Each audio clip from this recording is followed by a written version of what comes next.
आज हम पढ़ रहे हैं माइट मॉडल वर्ब के बारे में कि माइट का हम स्पीकिंग में या इंग्लिश में किस तरह से यूज करते हैं और किस पर्पस के लिए यूज करते हैं।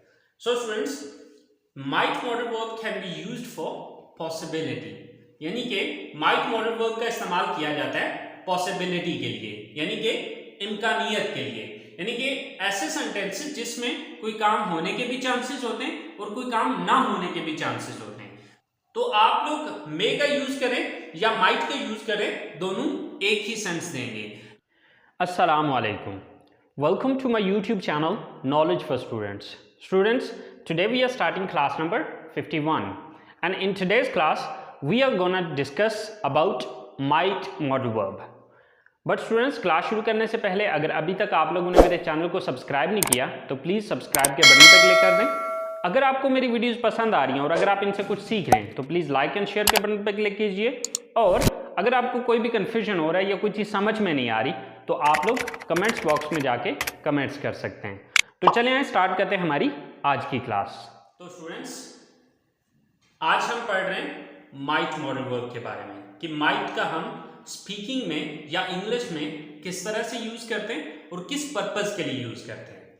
So students, might modal verb can be used for possibility, यानी कि माइट मॉडल वर्ब का इस्तेमाल किया जाता है पॉसिबिलिटी के लिए, यानी कि इम्कानियत के लिए, यानी कि ऐसे सेंटेंसेस जिसमें कोई काम होने के भी चांसेस होते हैं और कोई काम ना होने के भी चांसेस होते हैं, तो वहां पर हम माइट का यूज करते हैं। सो स्टूडेंट्स, जैसे कि हमने पिछली क्लास में मे का इस्तेमाल पढ़ा था, लेकिन मे के हमने 3 यूजेस पढ़े थे। उन 3 यूजेस में से उसका एक जो यूज था वो फॉर पॉसिबिलिटी भी था।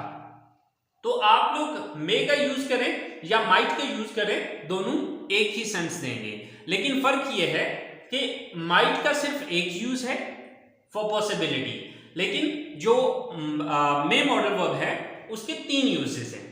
ठीक है, जैसे कि परमिशन या फिर पोलाइट रिक्वेस्ट, सेकंड यूज उसका था फॉर पॉसिबिलिटी और थर्ड यूज था फॉर ऑब्जेक्टिव सेंटेंसेस, राइट। लेकिन माइट मॉडल वर्ब का जो यूज किया जाता है वो सिर्फ पॉसिबिलिटी को बयान करने के लिए यूज किया जाता है। So we can say that this one is the alternative of may. हम ये कह सकते हैं कि पॉसिबिलिटी में ये मे का अल्टरनेटिव है, राइट। तो उर्दू जुमलों में शायद या हो सकता है जैसे अल्फाज आते हैं, यानी कि वो सेंटेंसेस जिनके अंदर शायद या हो सकता है जैसे अल्फाज आ रहे हों, ठीक है। तो यानी कि ये ऐसे अल्फाज हैं जो कि इम्कानियत को जाहिर कर रहे होते हैं, जो कि पॉसिबिलिटी को जाहिर कर रहे होते हैं, यानी कि ये वो सेंटेंसेस होते हैं जिसमें कोई काम होने के भी चांसेस होते हैं, कोई काम ना होने के भी चांसेस होते हैं। तो इस तरह के सेंटेंसेस में हम माइट का यूज करेंगे, राइट। अब उसकी स्ट्रक्चर क्या है? Subject plus might plus first form of the verb plus object.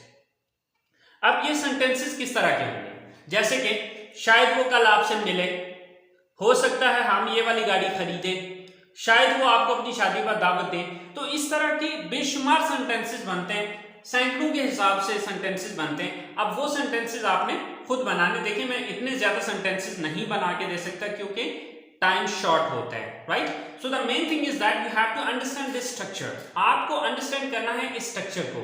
If you understand this structure then it is not difficult to make the sentences if you have got the vocabulary. यानी कि अगर आप इस structure को समझ लेते हैं तो ये सेंटेंसेस बनाना आपके लिए कोई प्रॉब्लम नहीं है, अगर आपके पास वोकैबुलरी है या अगर आपके पास अल्फाज हैं तो चलें स्टार्ट करते हैं हम इसके सेंटेंसेस बनाना। सो स्टूडेंट्स, हमारे पास पहला सेंटेंस है कि शायद वो कल आपसे मिले, यानी कि हो सकता है वो कल आपसे मिले। So first of all we have to look at the subject. सबसे पहले हमने देखना है कि यहां पर सब्जेक्ट कौन है। So who is the subject here? वो, राइट। तो वो यानी कि वो एक लड़का है, शायद वो कल आपसे मिले, राइट। अब वो लड़की भी हो सकती है, वो लड़का भी हो सकता है, क्योंकि सेंटेंस से वाज़ेह समझ नहीं आ रही कि वो लड़का है या लड़की है, तो आप ही या शी दोनों में से जो मर्जी यूज कर लें, ही या शी, हम दोनों यूज कर लेते हैं। Then after subject we have to use might. तो यहां पर अब हमने क्या किया? सेकेंड थिंग यूज कर ली might. After that first form of the verb. Now we have to look at the sentence that who is the what is the verb here. Now we have to look at the sentence and we have to find out that what is the verb here. अब हमने इस sentence को देखना है कि यहाँ पर verb क्या है, काम कौन सा है. तो काम कौन सा करना है, मिलना. शायद वो कल आपसे मिले, तो मिलना यहाँ पर एक्शन है या वर्ब है, राइट. तो मिलना की इंग्लिश क्या होती है, meet. So he might meet या शी माइट मीट. अब किससे मिले, ऑब्जेक्ट क्या है यहाँ पर, आप. तो आपकी इंग्लिश क्या है, you. He might meet you या शी माइट मीट यू. हो सकता है वो आपसे मिले. कब, कल, tomorrow. So he might meet you tomorrow या she might meet you tomorrow. कि कल वो हो सकता है आपसे मिले या शायद वो कल आपसे मिले. सेकंड सेंटेंस है हमारे पास, हो सकता है हम ये वाली गाड़ी खरीदें. So first of all subject कौन है, हम, तो we. Then might, we might. Then first form of the verb, तो यहां पर वर्ब क्या है, खरीदना. So buy, we might bye.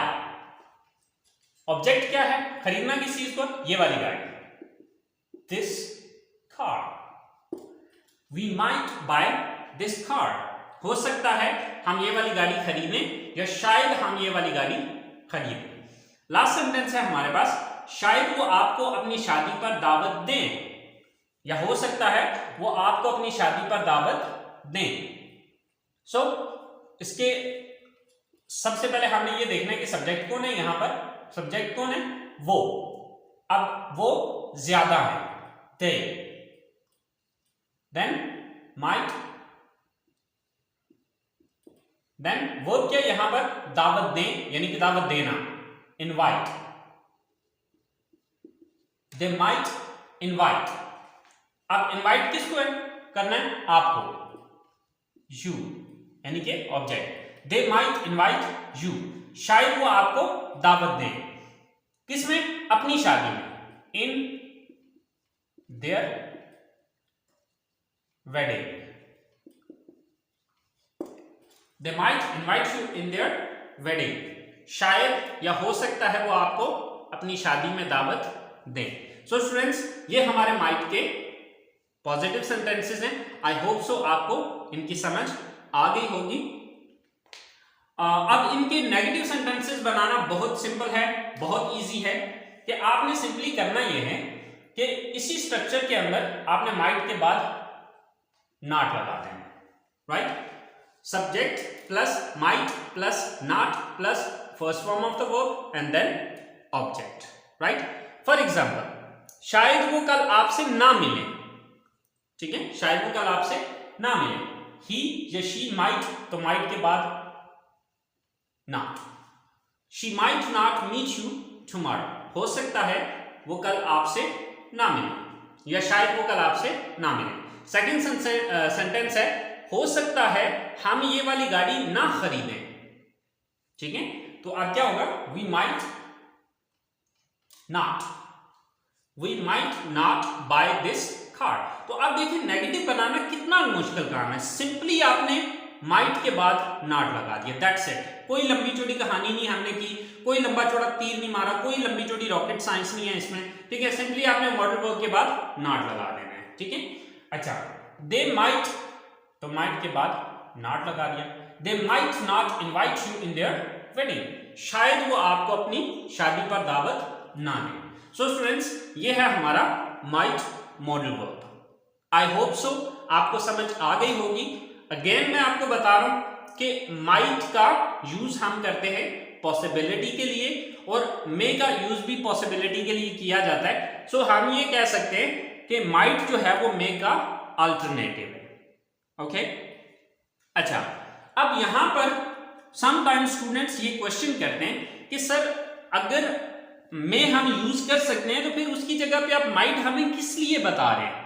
तो इस सवाल का जवाब ये है कि देखिए माइट का जो हम यूज कर रहे हैं, ठीक है, या ये मैं इसका जो यूज बता रहा हूं वो सिर्फ इस वजह से बता रहा हूं क्योंकि हो सकता है जो बंदा आपके साथ इंग्लिश बोल रहा है वो माइट का यूज करे। तो अगर आपने माइट का यूज नहीं पढ़ा हुआ होगा या आपको इसके यूज के बारे में नहीं पता होगा तो आप कंफ्यूज हो जाएंगे कि यार ये क्या कहना चाह रहा है या इसका क्या मतलब है, राइट। तो जब आपने इसका यूज पढ़ा हुआ होगा तो आपको पता होगा कि इसका मतलब ये होता है और अगला बंदा मुझे ये चीज कहना चाह रहा है। ओके, अच्छा, अब मे और माइट के अंदर एक छोटा सा डिफरेंस है, एक छोटा सा फर्क है। ओके, वो फर्क क्या है जरा उसको देख लेते हैं। तो स्टूडेंट्स, हमारे पास एक सेंटेंस है कि शायद कल वो कॉलेज आए। So he may come to college tomorrow या he might come to college tomorrow. अच्छा, अब इन दोनों सेंटेंसेस को समझने की कोशिश कीजिएगा। देखिए, जब हमारे किसी काम के करने के चांसेस ज्यादा हों तो हम वहां पर मे का यूज करते हैं, और जहां पर कोई काम करने के चांसेस कम हों वहां पर हम माइट का यूज कर लेते हैं। ठीक है, सो अगर शायद कल वो कॉलेज आए, अगर आने के चांसेस ज्यादा हैं तो हम मे का यूज कर लेते हैं, और अगर उसके आने के चांसेस कम हैं तो फिर हम क्या करते हैं, हम माइट का यूज कर लेते हैं। ओके, अच्छा, इसका एक दूसरा यूज भी है, और वो दूसरा यूज क्या है? इसका दूसरा यूज ये है कि अगर मुझसे किसी बंदे ने बात की और उसने मुझे बताया कि शायद कल वो कॉलेज आए, अब यही बात मैं आगे, यानी कि उसने मुझसे बात की और उसने मुझे क्या कहा, I may come to college tomorrow, I may come to college tomorrow. अब ये डायरेक्टली उसकी मेरे साथ बात हो रही थी, ठीक है। फॉर एग्जाम्पल, मेरी उसके साथ फोन पे बात हो रही थी, उसने मुझे फोन किया और फोन करते हुए उसने मुझे कहा कि आई may come to college tomorrow, कि शायद कल मैं कॉलेज आऊं। अब यही बात मैं आगे किसी थर्ड पर्सन को बता रहा हूं। मैं ये कहता हूं कि यार अमजद ने मुझे कॉल की और उसने कहा कि शायद वो कल कॉलेज आए, यानी कि अमजद कौन है, जिसने ये सेंटेंस मुझे बोला था, राइट। अब किसी के बारे में मैं किसी थर्ड पर्सन को बता रहा हूं। मैं ये बता रहा हूं कि अमजद ने आज मुझे फोन किया था और उसने मुझे बताया कि शायद वो कल कॉलेज आए। तो अब यहां पर मैं मे का यूज नहीं करूंगा, बल्कि क्या कहूंगा कि शायद वो कल कॉलेज आए, तो he might come to college tomorrow, right. तो यानी कि इसके दो डिफरेंसेस हैं। एक तो ये डिफरेंस मैंने आपको बताया कि अगर किसी काम के करने के चांसेस ज्यादा हों तो मे का यूज करें, और अगर किसी की काम करने के चांसेस कम हों तो माइट यूज करें। लेकिन मे और माइट अगर, यानी कि इसमें कंफ्यूज होने की जरूरत नहीं है, ठीक है। अगर मे की जगह माइट यूज हो गया या माइट की जगह मे यूज हो गया, यहां पर तो कोई इशू नहीं है, कोई टेंशन वाली बात नहीं, आपने वरी नहीं करना। मैंने क्या कहा था स्टार्ट में कि मे का अल्टरनेटिव माइट है, ठीक है, पॉसिबिलिटी के लिए, राइट। तो अब यहां पर इसकी जगह ये या इसकी जगह ये लगा देते हैं तो कोई टेंशन वाली बात नहीं है, आप यूज कर सकते हैं, राइट। लेकिन यहां पर आपने ये चीज करनी है कि अगर आप किसी दूसरे के वर्ड्स को, यानी कि किसी दूसरे की बात को अपने अंदाज में या अपने अल्फाज में बयान करते हैं, ठीक है, जिसको हम डायरेक्ट इनडायरेक्ट फॉर्म कहते हैं, राइट। क्योंकि अभी हमने डायरेक्ट इनडायरेक्ट की तरफ पहुंचे नहीं है, इसलिए अभी फिर वक्त हम उसको टच नहीं करते, लेकिन थोड़ा सा जस्ट टच दे रहा हूं कि जैसे हम डायरेक्ट फॉर्म और इनडायरेक्ट फॉर्म यूज करते हैं, कि डायरेक्टली जो हम अपनी बात खुद बोलते हैं और इनडायरेक्टली मतलब किसी के बोले हुए अल्फाज को हम जो अपने अंदाज में बयान करते हैं। तो यानी कि अगर हम किसी दूसरे के बोले हुए अल्फाज को अपने अंदाज में बयान करेंगे तो उसके लिए फिर हम मे का यूज नहीं करेंगे बल्कि माइट का यूज करेंगे। आई होप सो आप लोगों को माइट का समझ आ गया होगा। फिर भी अगर कोई कंफ्यूजन है, कोई चीज नहीं समझ आई, तो प्लीज आप लोग कमेंट्स बॉक्स में जाके कमेंट्स कर सकते हैं। तो नेक्स्ट क्लास तक के लिए मुझे इजाजत दीजिए, दुआ में याद रखिएगा। अल्लाह हाफिज।